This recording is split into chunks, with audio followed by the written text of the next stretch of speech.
Lucas capítulo 2, versículos 21 al 40 es el texto. Vamos a ponernos en pie para dar la lectura.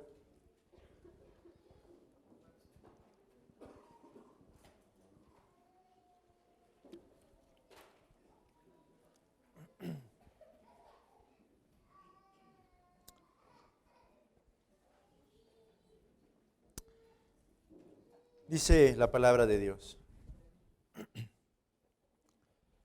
Cumplidos los 8 días para circuncidar al niño, le pusieron por nombre Jesús, el cual había sido puesto por el ángel antes que fuese concebido. Y cuando se cumplieron los días de la purificación de ellos, conforme a la ley de Moisés, le trajeron a Jerusalén para presentarle al Señor. Como está escrito en la ley del Señor, todo varón que abriere la matriz será llamado santo al Señor. Y para ofrecer conforme a lo que se dice en la ley del Señor, un par de tórtolas o 2 palominos. Y aquí había en Jerusalén un hombre llamado Simeón, y este hombre, justo y piadoso, esperaba la consolación de Israel, y el Espíritu Santo estaba sobre él. Y le había sido revelado por el Espíritu Santo que no vería la muerte antes que viese al ungido del Señor. Y movido por el Espíritu vino al templo, y cuando los padres del niño Jesús lo trajeron al templo para hacer por él conforme al rito de la ley, él le tomó en sus brazos y bendijo a Dios, diciendo: Ahora, Señor, despides a tu siervo en paz, conforme a tu palabra, porque han visto mis ojos tu salvación, la cual has preparado en presencia de todos los pueblos, luz para revelación a los gentiles y gloria de tu pueblo Israel. Y José y su madre estaban maravillados de todo lo que se decía de él. Y los bendijo Simeón y dijo a su madre María: He aquí, este está puesto para caída y para levantamiento de muchos en Israel, y para señal que será contradicha. Y una espada traspasará tu misma alma, para que sean revelados los pensamientos de muchos corazones.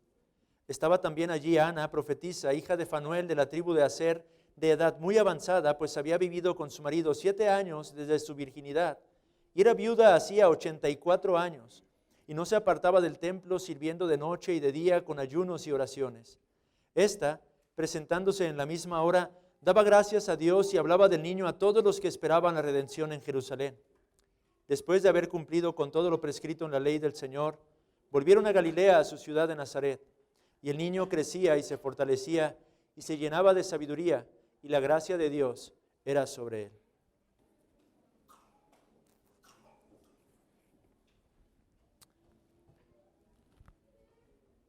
En la providencia del Señor,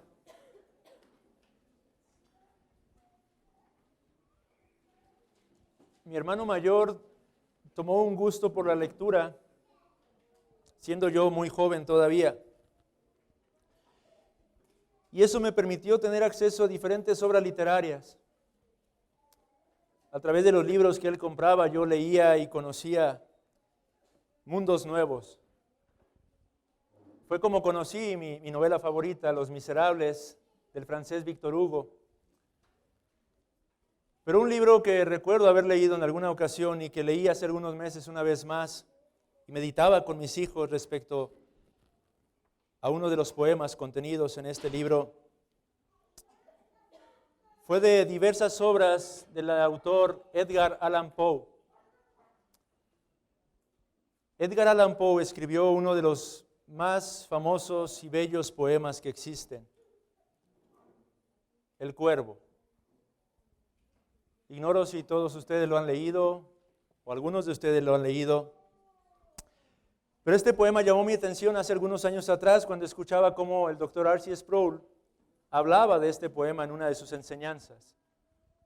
Y meses atrás reflexionábamos en el contenido de este poema junto con mis hijos.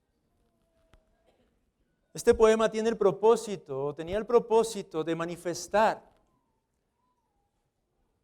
la condición más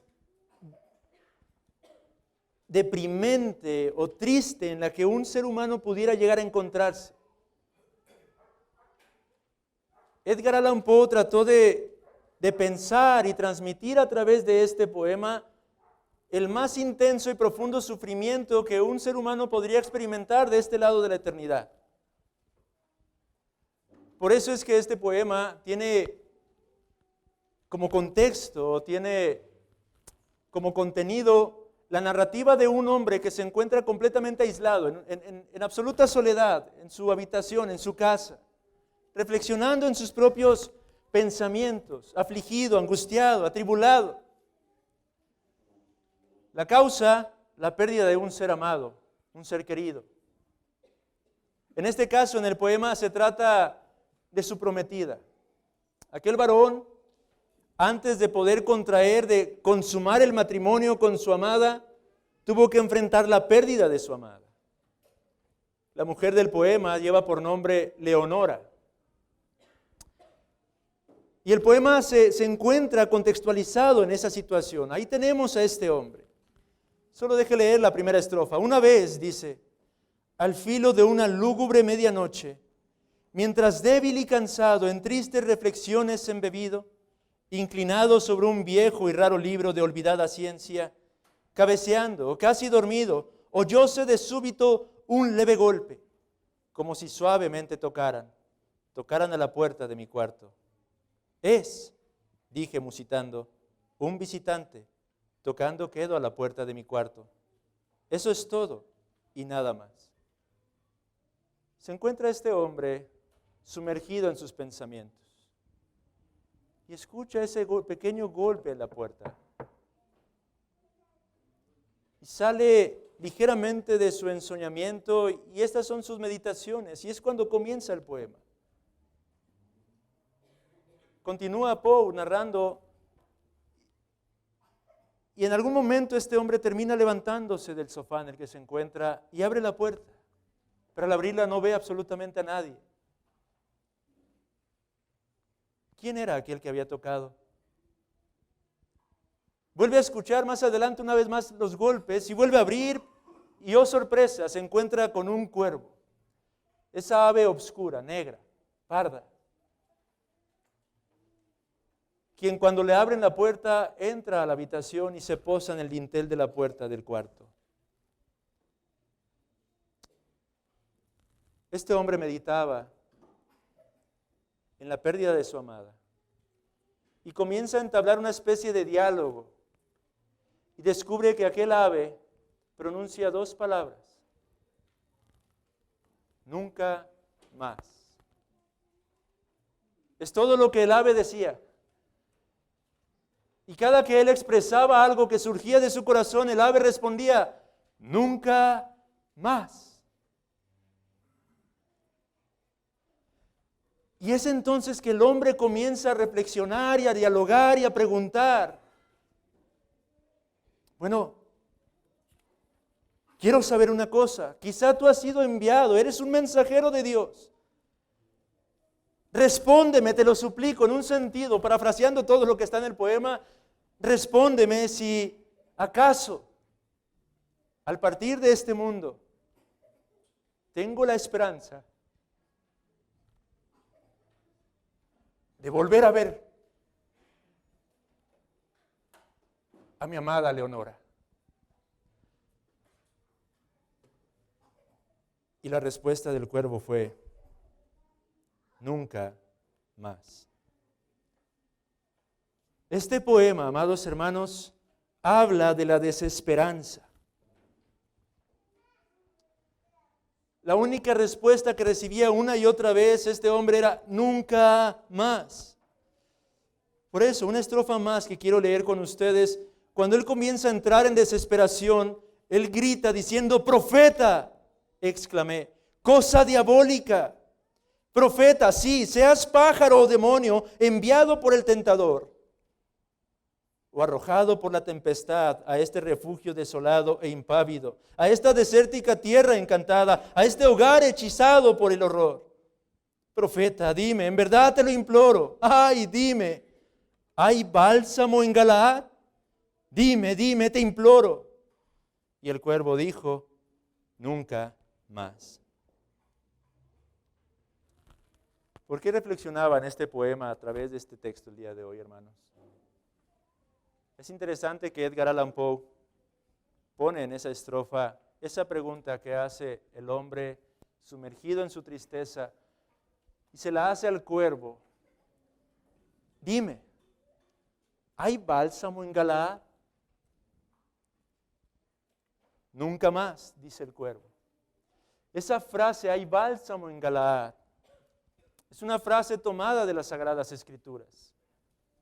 Una frase que ha trascendido la palabra de Dios, que ha trascendido el antiguo pacto y que ha llegado hasta nuestros días y que ahora se encuentra allí, depositada en uno de los más bellos poemas. Sí, bello, pero lúgubre al mismo tiempo. ¿Hay bálsamo en Galaad? ¿Y en qué contexto se encuentra esta pregunta en las Sagradas Escrituras? La palabra de Dios nos presenta esta interrogante en el libro del profeta Jeremías. Vaya brevemente a Jeremías, su capítulo 8. En otras palabras, lo que este hombre preguntaba era, ¿de verdad no hay esperanza? ¿Es que ciertamente no tengo esperanza de volver a gozar de la presencia de mi amada? ¿Es que no queda absolutamente nada después de la muerte? ¿No hay bálsamo en Galaad? Capítulo 8 del libro del Jeremías, del profeta Jeremías, versículos 18 al 22. Quiero leer estos versículos completos. Observe lo que dice el texto. A causa de mi fuerte dolor, mi corazón desfallece en mí. He aquí voz del clamor de la hija de mi pueblo, que viene de la tierra lejana. ¿No está Jehová en Sión? ¿No está en ella su rey? ¿Por qué me hicieron airar con sus imágenes de talla, con vanidades ajenas? Pasó la siega, terminó el verano, y nosotros no hemos sido salvos. Quebrantado estoy por el quebrantamiento de la hija de mi pueblo. Entenebrecido estoy, espanto me ha arrebatado. Versículo 22. ¿No hay bálsamo en Galaad? ¿No hay allí médico? ¿Por qué pues no hubo medicina para la hija de mi pueblo? El contexto de este texto de las Sagradas Escrituras, amados hermanos, es el anuncio de los juicios que vienen sobre un pueblo rebelde y apóstata. Jeremías, conocido como el profeta llorón, es capaz de experimentar el dolor y el sufrimiento que se avecina. Él está anunciando de antemano los juicios de Dios sobre este pueblo contumaz y rebelde. Si usted leyera todo atrás, capítulo 8, podríamos encontrar ahí la clase de juicios que se avecinan sobre este pueblo. Y Jeremías siente en sus entrañas el dolor a causa de lo que viene sobre aquellos que son parte de sí mismo. Y en su desesperación, en estas palabras, simplemente él clama, diciendo estar quebrantado por el quebrantamiento de su pueblo, entenebrecido, espantado, dice. Y lanza esta solemne pregunta: ¿no hay acaso bálsamo en Galaad?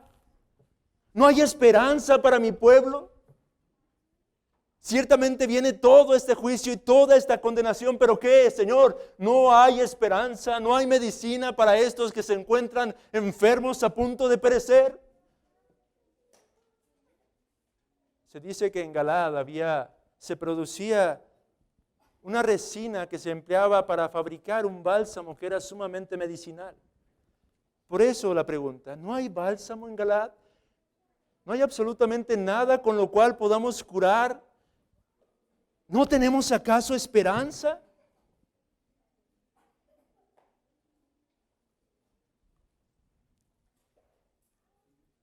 Dice un comentarista: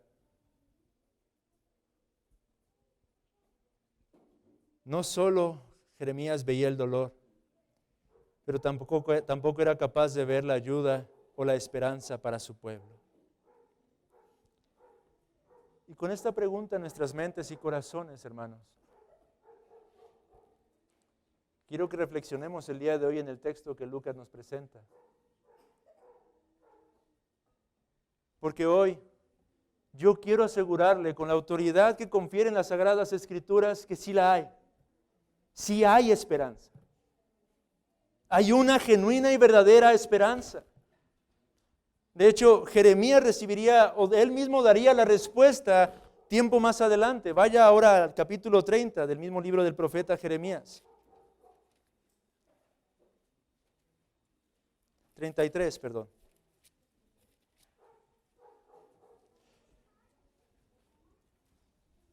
Vino palabra de Jehová a Jeremías la segunda vez, estando él aún preso en el patio de la cárcel, diciendo: Así ha dicho Jehová, que hizo la tierra, Jehová que la formó para afirmarla, Jehová es su nombre.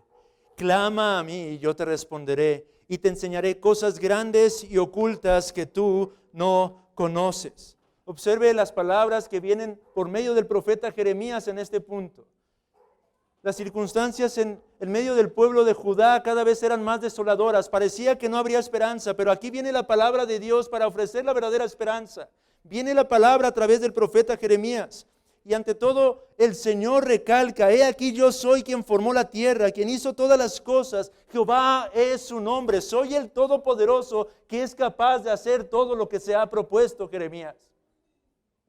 Clama a mí, por lo tanto, Jeremías, y yo te responderé. Y te enseñaré cosas grandes y ocultas que tú no conoces. Oh, amados hermanos, cuánto amo ese versículo.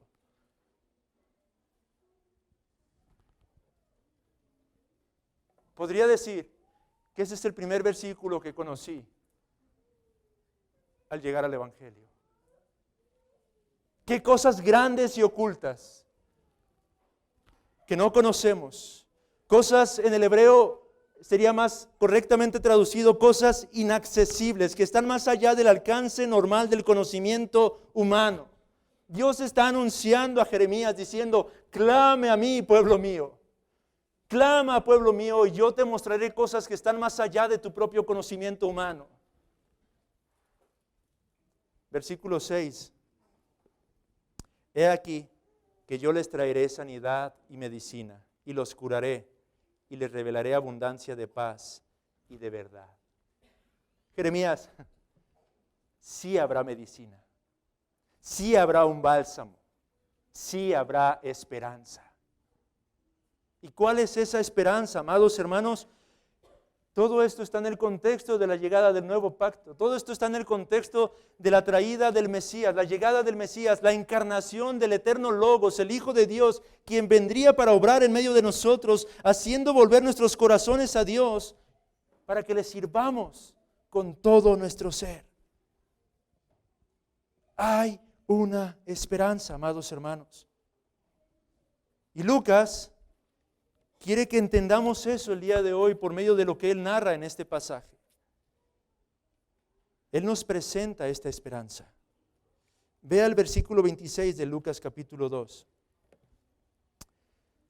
Desde el versículo 25, y he aquí había en Jerusalén un hombre llamado Simeón, y este hombre justo y piadoso esperaba la consolación de Israel, y el Espíritu Santo estaba sobre él.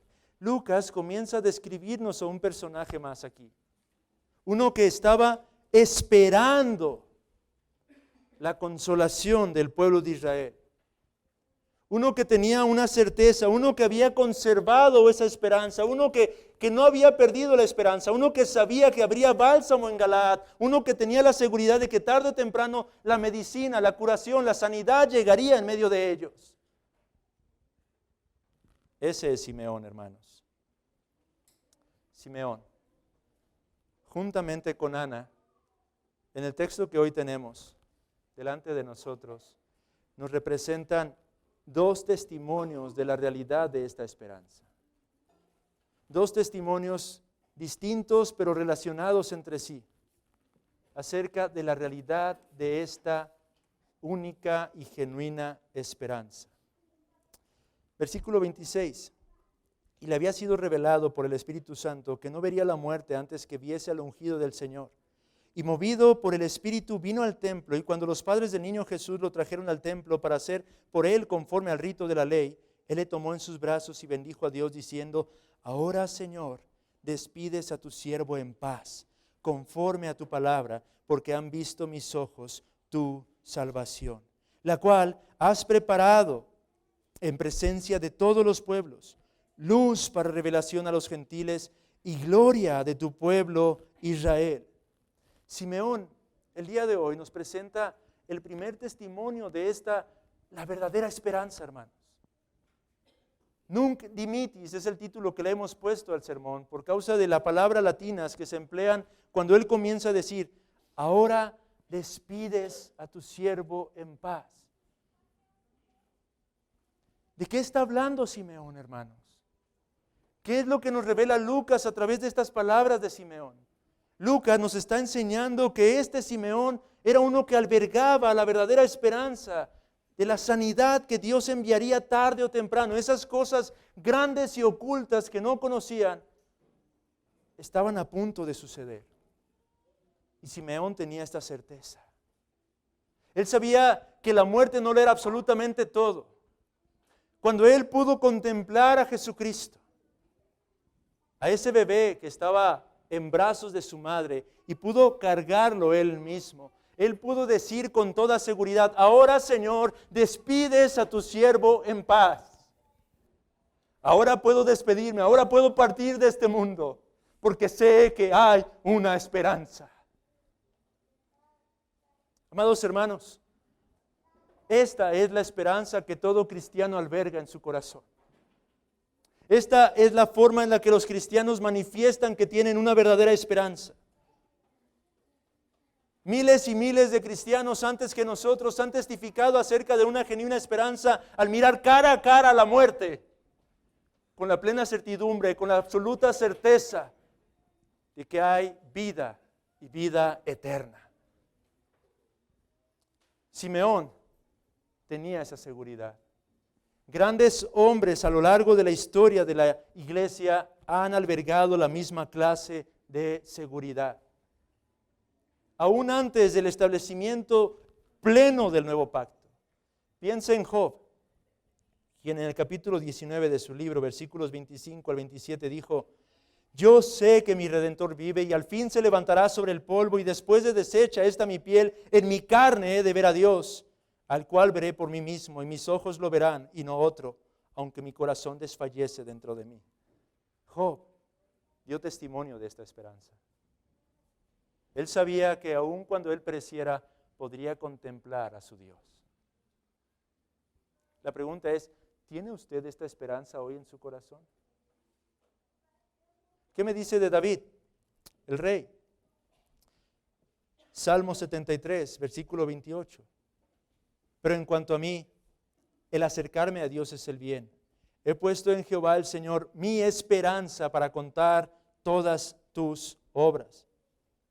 Y el capítulo 17, versículo 15. En cuanto a mí, dice David, veré tu rostro en justicia. Estaré satisfecho cuando despierte a tu semejanza. La esperanza del cristiano es una que se hace manifiesta, que se hace palpable, que se hace visible, amados hermanos. No es una esperanza vana. Y a menudo se manifiesta cuando nosotros vemos cara a cara la muerte y tenemos la seguridad y la certeza de que ésta ha sido completamente derrotada. Hombres en la iglesia primitiva también dieron testimonio de esta verdadera esperanza. Uno de los patriarcas, llamado Ignacio. Déjenme leer una porción tomada del libro de los mártires de Fox. Hablando acerca de Ignacio, dice: este Ignacio había sido designado al obispado de Antioquía, siguiendo a Pedro en sucesión. Algunos dicen que al ser enviado de Siria a Roma, porque profesaba a Cristo, fue entregado a las fieras para ser devorado. También se dice de él que cuando pasó por Asia, la actual Turquía, estando bajo el más estricto cuidado de sus guardianes, fortaleció y confirmó a las iglesias por todas las ciudades por donde pasaba, tanto con sus exhortaciones como predicando la palabra de Dios. Así, habiendo llegado a Esmirna, escribió a la iglesia de Roma, exhortándoles para que no emplearan medio alguno para librarle de su martirio, no fuera que le privaran de aquello que más anhelaba y esperaba. Ignacio de Antioquía fue llevado al martirio por causa de su fe, por causa de su profesión de fe. Y en la historia se narra que había hombres, había conocidos suyos que querían hacer lo posible para librarlo de ese martirio, pero él escribía cartas diciendo: no me libren de esta mi esperanza. He aquí se me ha dado el privilegio de padecer por causa de Cristo. Él bien podría asegurar con Job y con David: yo sé que mi Redentor vive, yo sé que después de deshecha esta mi carne, he de ver a Dios.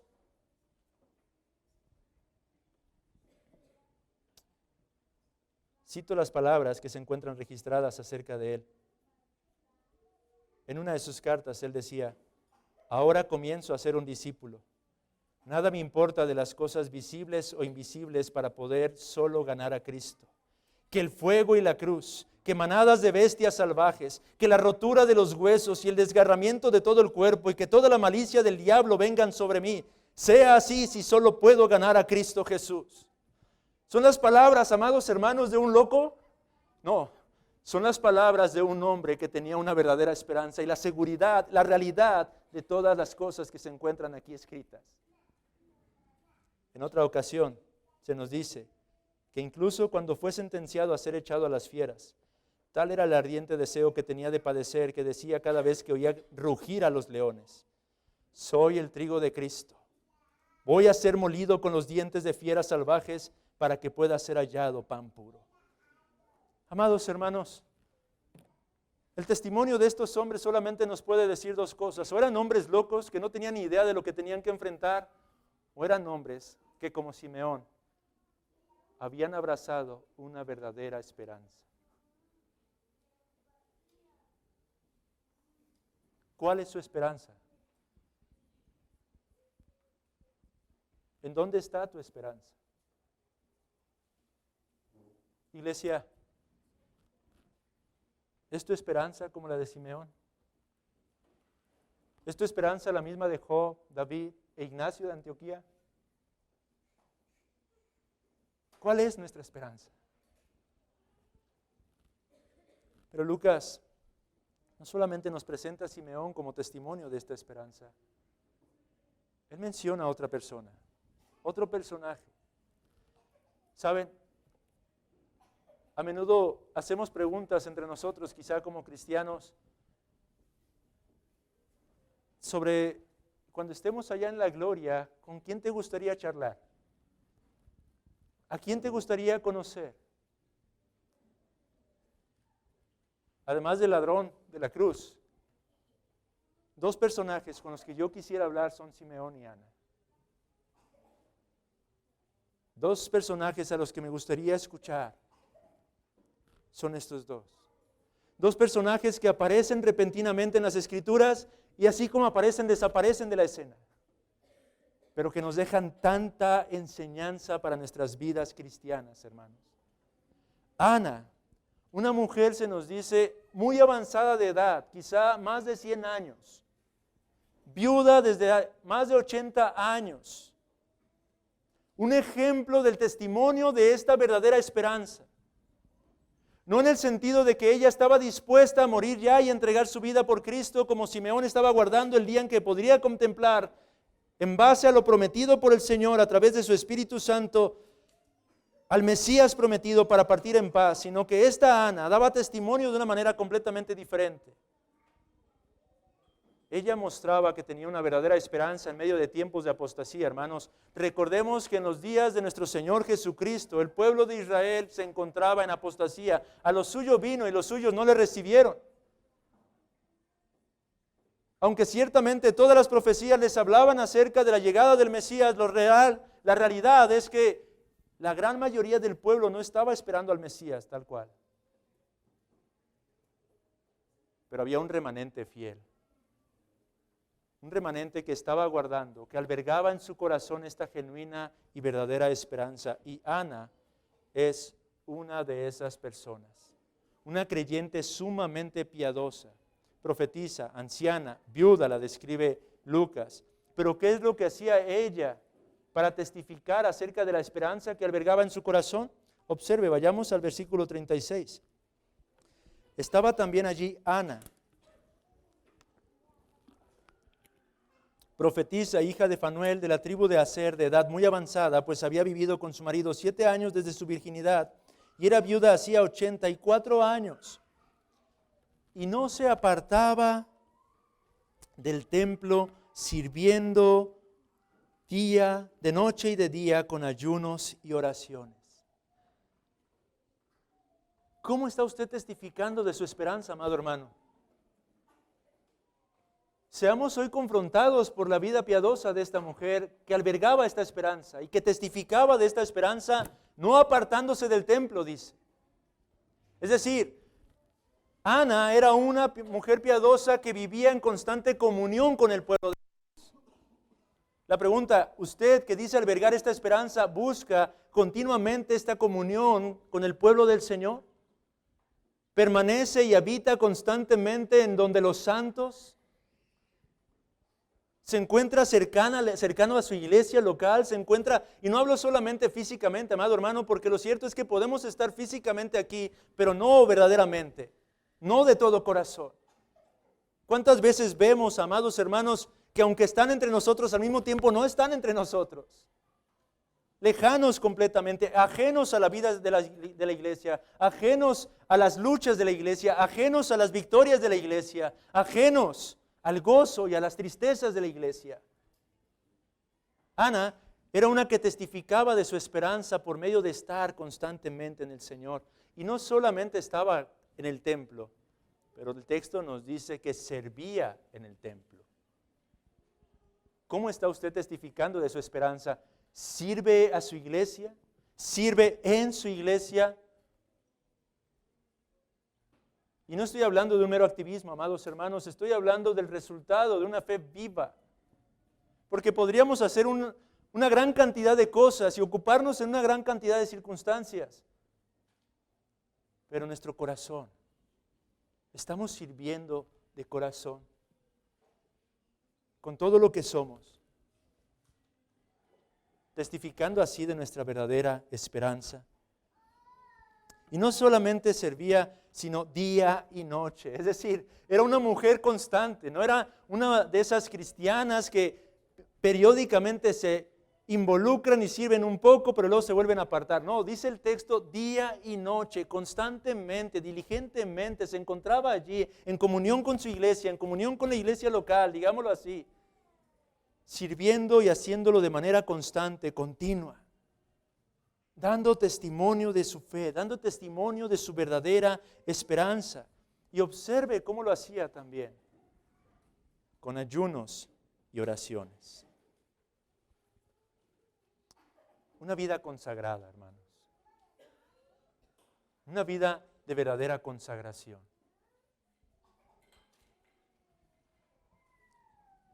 A veces, hermanos o hermanas, ustedes pueden pensar que no hay mucho que puedan hacer para servir a la iglesia de Cristo. Pero una forma de servir a la iglesia es congregándonos en la reunión de oración, por ejemplo. Hace algunas semanas, en una de las reuniones de los miércoles, leía unas cuantas pensamientos de un puritano. Él hacía preguntas como, ¿te gustaría que tu iglesia creciera en santidad? ¿Te gustaría que tu iglesia fuera una más consagrada? ¿Te gustaría que tu iglesia fuera una más ferviente? ¿Te gustaría que tu iglesia pudiera haber más salvación en medio de ella? Y la respuesta a todas y cada una de esas preguntas era, ven a la reunión de oración y ora por eso. ¿Cómo servimos a la iglesia? Oremos por la iglesia. Congreguémonos con la iglesia orando por causa de las necesidades que hay en la iglesia. Y no solo orando, amados hermanos, ayunando. Dice aquí el texto que Ana era una que ayunaba. Hermanos, una anciana, más de 100 años, confrontando nuestro cristianismo el día de hoy, hermanos. Alguna vez platicaba con un amado hermano, ¿qué diría uno de los puritanos si viniera en estos días y se congregara con nosotros durante un par de domingos? Quizá muchos de ellos dudarían de nuestra profesión de fe. De muchos de nosotros cuestionarían nuestra profesión de fe. ¿Cómo estamos dando testimonio de esta, nuestra verdadera esperanza, amados hermanos? Y esta piadosa anciana, a sus más de 100 años, no solamente servía, lo hacía constantemente con ayunos y oraciones, pero aún era una que proclamaba el Evangelio. Porque el versículo final del versículo 38 dice esta, presentándose en la misma hora daba gracias a Dios y hablaba del niño a todos los que esperaban la redención en Jerusalén. ¿Qué hacía Ana, amados hermanos? Predicar a Cristo y a este crucificado, digámoslo así. Es cierto, amados hermanos, y esto debería de confrontarnos aún más todavía. Ellos todavía no habían contemplado la cruz de Cristo, aún no habían visto la muerte de Cristo, aún no habían sabido que éste resucitaría de entre los muertos. Usted y yo sí. Usted y yo tenemos mucha más luz de la que tuvieron Simeón y Ana en un sentido. Somos más privilegiados y bendecidos en ese aspecto, hermanos. Y sin embargo, la vida piadosa de estos dos personajes tiene mucho para confrontarnos a cada uno de nosotros. ¿Estamos testificando de esta nuestra verdadera y genuina esperanza? Veamos el día de hoy a Simeón y a Ana. Y que el Señor nos conceda gracia para poder responder adecuadamente, guiándonos a un verdadero arrepentimiento, amados hermanos, a una verdadera consagración.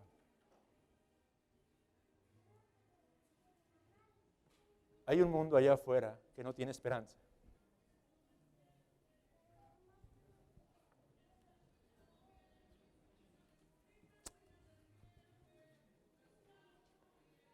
Miles perecen día tras día sin una esperanza. Miles están pasando de este lado de la eternidad a la condenación de sus almas. Ahora mismo hay miles de almas en el lugar donde es el lloro y el crujir de dientes, donde el gusano de ellos nunca muere. Ciertamente cada uno de ellos responsables por causa de su pecado. Pero, amada iglesia, que no seamos culpados por la sangre de todas esas personas a causa de haber callado las gloriosas y eternas verdades. Que no seamos culpados de la sangre de esas multitudes que se encuentran ahora mismo clamando, crujiendo sus dientes, por no haber testificado nosotros de esta genuina y verdadera esperanza. Que no seamos hallados egoístas, amados hermanos, porque si ciertamente usted que está aquí el día de hoy ha abrazado esta como verdadera, su verdadera esperanza, demos testimonio a este mundo caído, amados hermanos. ¿Y cuál es la base de esta esperanza, hermanos? El gran problema que nosotros los seres humanos tenemos, la desesperanza que se alberga en medio de este mundo caído, es consecuencia de nuestro pecado. ¿Qué es el pecado? Dice el apóstol Juan, el pecado es transgresión de la ley. Hemos quebrantado la ley y tenemos un doble problema con la ley. La ley nos presenta una doble exigencia. Por un lado, la ley exige que sea perfectamente cumplida y por otro lado, la ley exige pena cuando es quebrantada. Y todos y cada uno de nosotros, por causa de nuestra naturaleza, somos culpables de ambos. No solamente hemos quebrantado la ley y merecemos el justo juicio por causa de ello, pero no hemos sido capaces de obedecer perfecta, completamente la ley dada por Dios. Y tenemos un doble problema en ese sentido, amados hermanos. Y si tenemos un doble problema, necesitamos una doble salvación en un sentido. Y Lucas nos revela el día de hoy que es Cristo Jesús quien vino a solucionar ese doble conflicto que tenemos con respecto a la ley de nuestro Señor. Piense en esto en primera instancia. Simeón, versículo 29 una vez más dice, ahora Señor, despides a tu siervo en paz conforme a tu palabra, porque han visto mis ojos tu salvación. Tu salvación, la salvación está en una persona, amados hermanos. Simeón está diciendo, este bebé que puedo cargar en mis brazos es la salvación de Dios. Él es quien viene a traernos la salvación, Él es el Salvador. Y Lucas nos está presentando aquí un aspecto y no es casualidad. No sé si usted lo notó cuando lo leímos, amados hermanos, pero hay algo que se repite constantemente en este pasaje. Lucas enfatiza la forma en la que se estaba llevando a cabo el cumplimiento de la ley de Dios. Vayamos al pasaje. Versículo 22. Y cuando se cumplieron los días de la purificación de ellos conforme a la ley de Moisés. Versículo 23. Como está escrito en la ley del Señor. Versículo 24. Para ofrecer conforme a lo que se dice en la ley del Señor.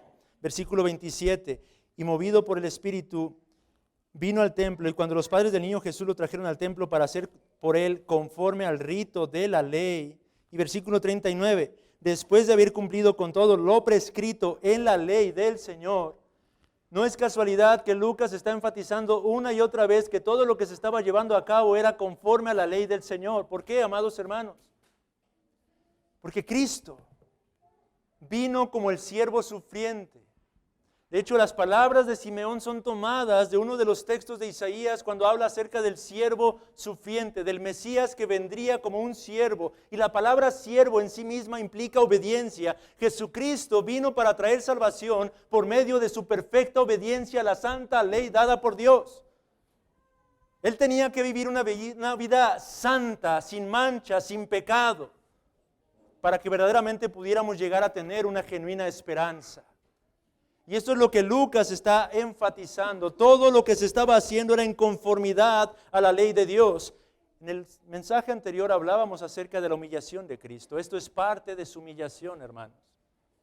Gálatas 4:4 nos dice que llegado el cumplimiento del tiempo, Dios envió a su Hijo, nacido bajo la ¿qué? La ley.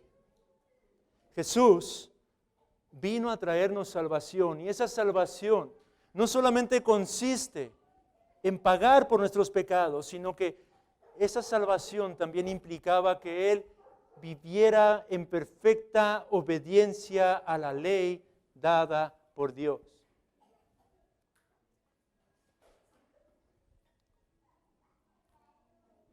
En segundo lugar, Lucas mismo nos presenta el otro aspecto de esta salvación. Versículo 35. Cuando Simeón habla a María, él le dice, y una espada traspasará tu misma alma.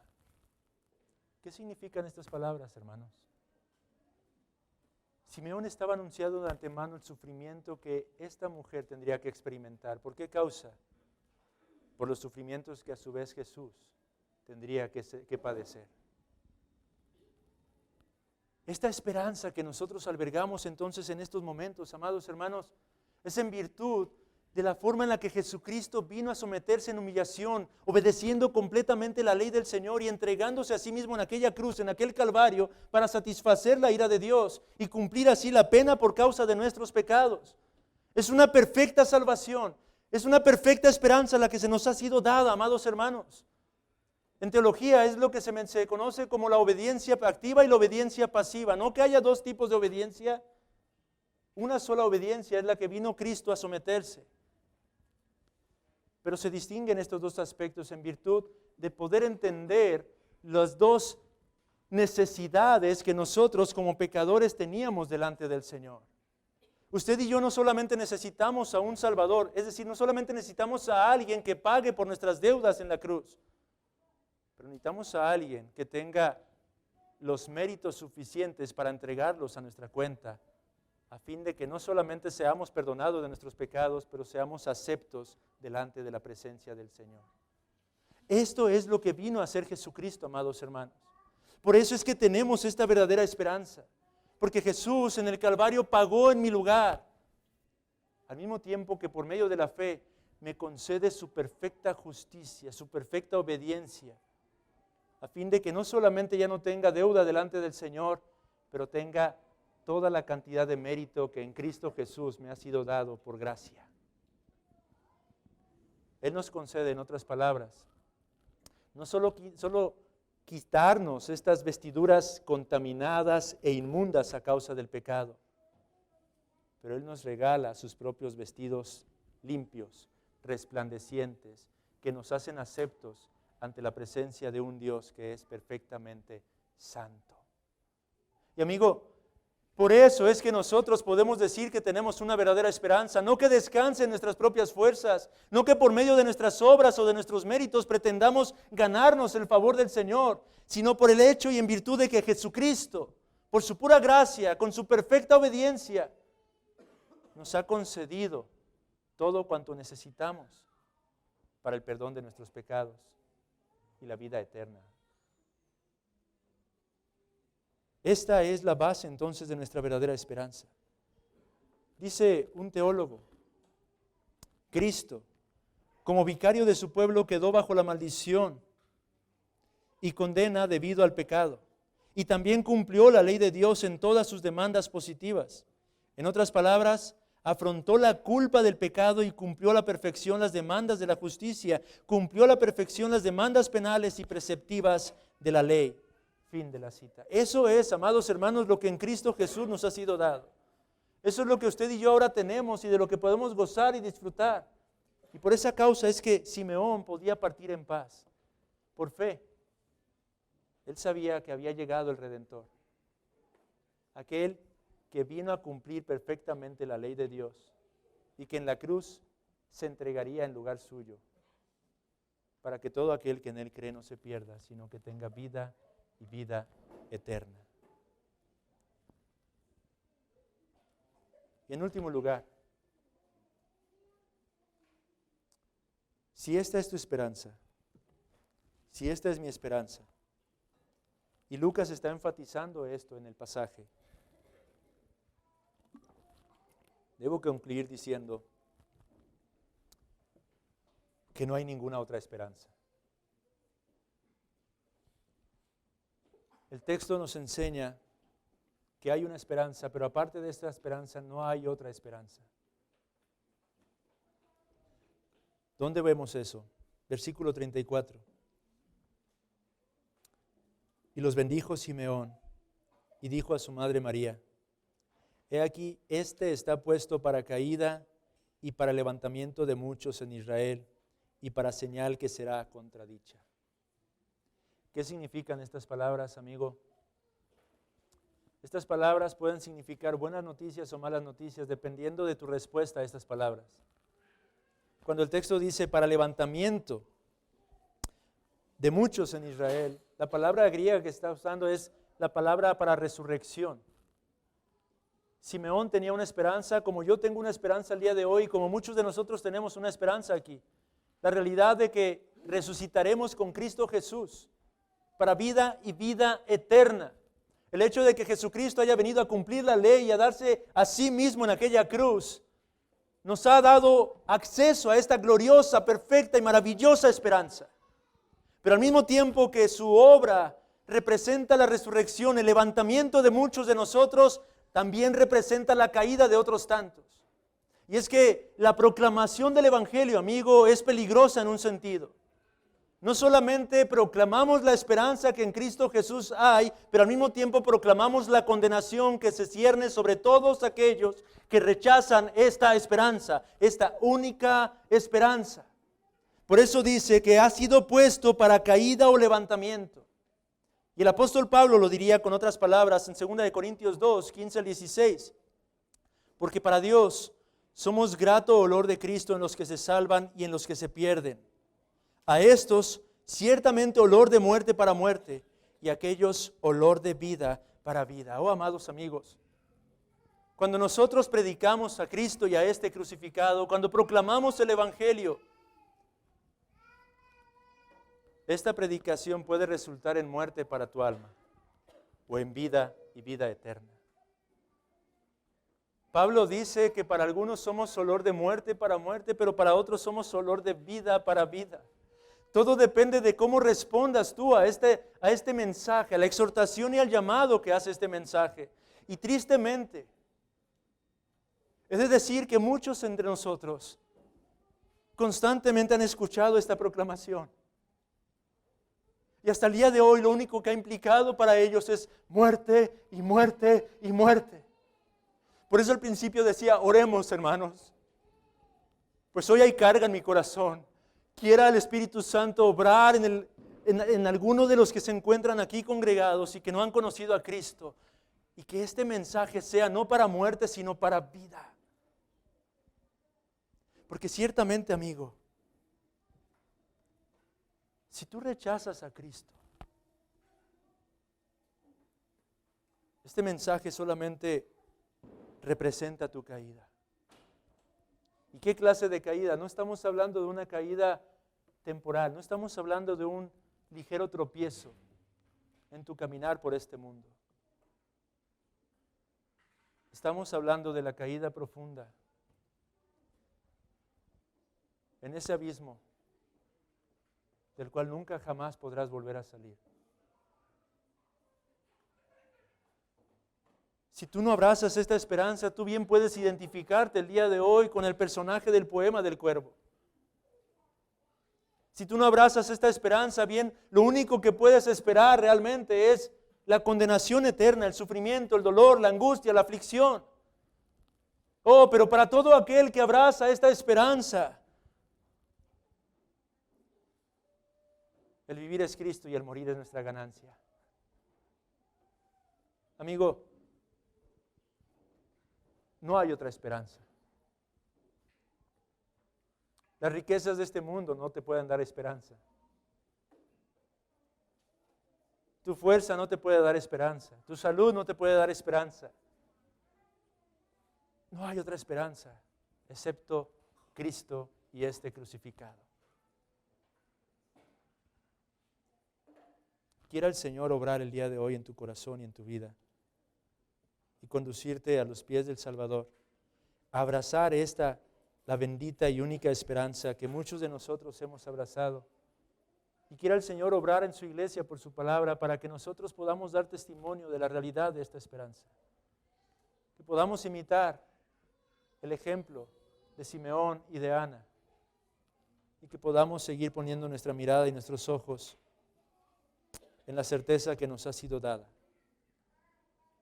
Iglesia, ¿hay bálsamo en Galaad? Sí, sí lo hay. Cristo es ese bálsamo. Cristo es la medicina.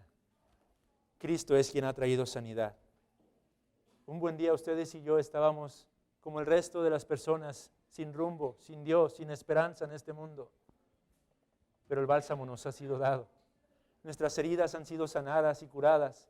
No temporal, pero completa y perfectamente y para siempre, amados hermanos. Esa es nuestra verdadera esperanza. Cristo Jesús, el Rey de Reyes y Señor de Señores, quien ha resucitado de entre los muertos.